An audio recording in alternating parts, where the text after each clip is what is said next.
Okay, it's kind of hot through here. Now I'm wearing some high boots. Now where I was in the Comishes last week. Now, this is one thing that I'm so happy I'm not allergic to. Anyone from this part of Oklahoma is well familiar with that. That is poison oak. And most people's allergic to it. I'm not. And I am thankful, very thankful that I'm not. Here's a little game trail. Guess what? That's not a Bigfoot game trail. All right. Now, sound like I'm maybe skeptical about Bigfoot. I'm not. But I'm not going to call everything in the woods. I mean, I've seen videos where somebody will walk up on that and say, yep, no tree would normally fall that way. Well, yeah, they do. Nature makes things do some pretty strange things. Okay, now here we go. See those rocks right there? I'm going to walk up to this. I'm going to tell you the story behind that. Yeah, on this brush here, where I was at last week, timber rattlers are the thing. Here, I've never in my life found a rattlesnake. And I've been in these woods a lot. Never seen a cottonmouth in this creek. And I'm in there and down here a lot. But copperheads are abundant. And like I said in last week's videos, I'm not terribly concerned about the copperhead. They will make you sick. They will ruin your day. But unless you've got some other circumstances, it's probably not going to kill you. Okay, here's the deal. See that ridge of rocks there? Back, do the math here. I don't know how long ago it would have been. When settlers, white settlers, were first coming through this part of the country, they'd send scouts ahead and they would clear rocks out of the way where the wagons could get through. This is an area where they did just that.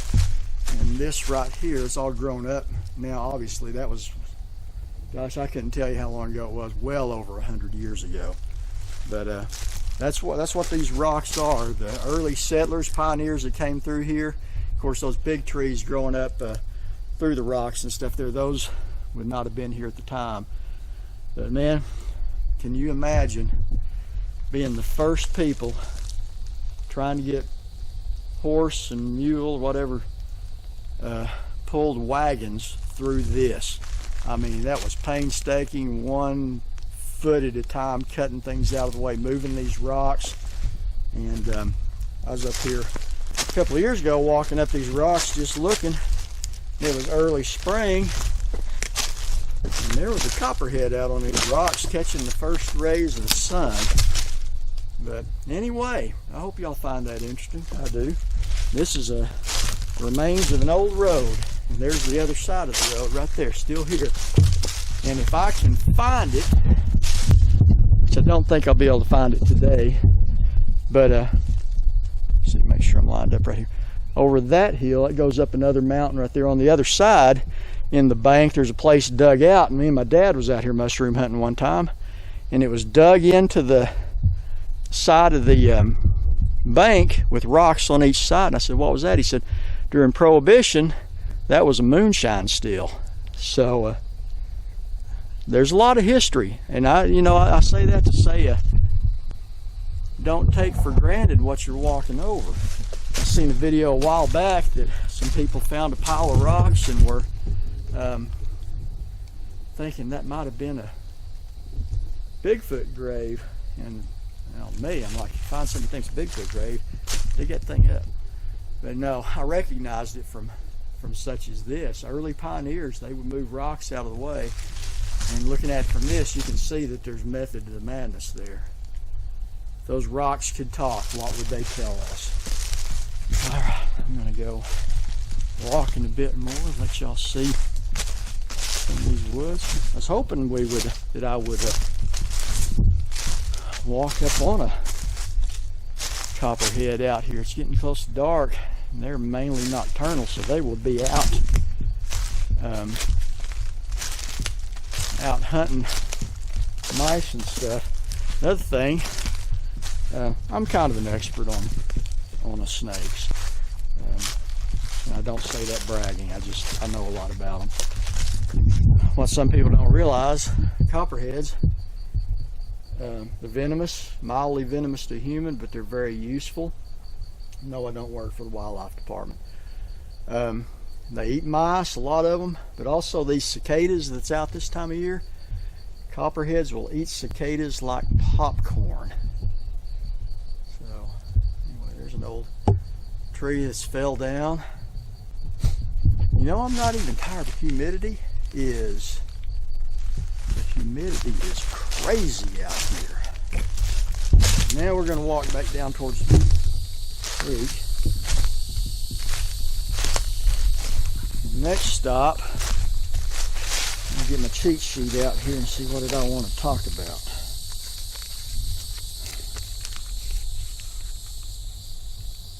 Pareidolia, if I'm pronouncing that right. Me and Mark, shout out to Mark there, who has a live wire channel.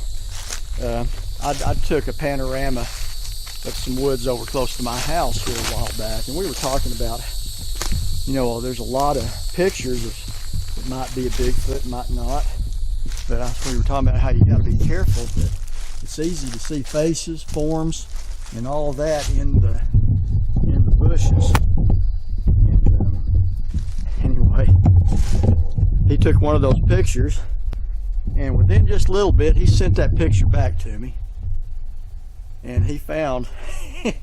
And if you don't look at it real close and see these leaves, I could see where he was saying, this is Pareidolia. See, our mind wants to put faces in leaves, put faces in clouds, put faces on farm machinery, whatever.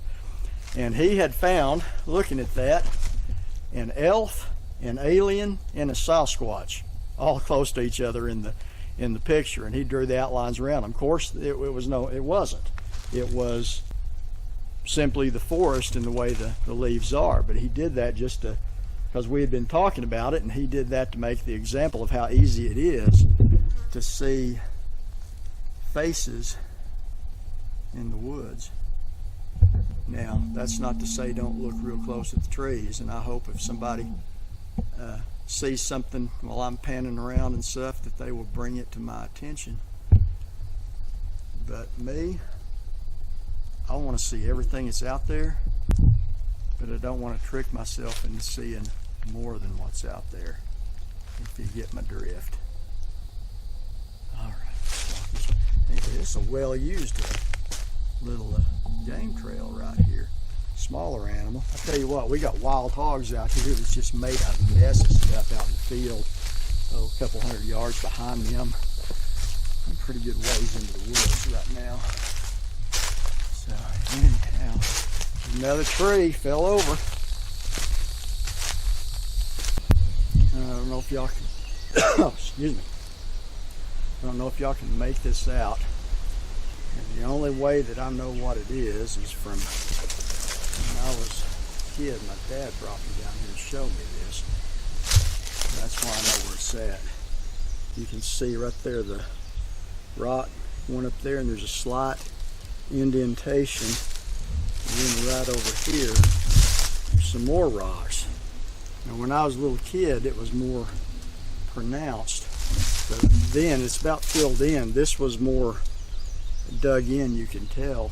But what this is the remains of an old, where somebody had a moonshine still back during the Prohibition. Like I say, I don't know that you can really make out that much, but here's those rocks right there. And like I say, the only way that I know that was here is my dad brought me down here when I was a little kid and showed me this. You can still see that it's, you know, the hump there where they had dug into it, where they could put their still way out here in the woods. And I don't know that anybody ever messed with the moonshiners. Matter of fact, there's probably putting the moonshine still down here more to hide the fact what they was doing from their wives than they was from the feds. But anyway, that's a little more history. We got a lot of history buried in the woods out here. Doesn't have nothing to do with Bigfoot, I know, but that's some interesting history. Another just few years, and there won't be any trace of this whatsoever. So I am literally standing in somebody who's long gone now's moonshine still. I ought to come up here with a metal detector sometime and see if there's what's under the ground here. It's probably long gone. But anyway, hope y'all find that interesting.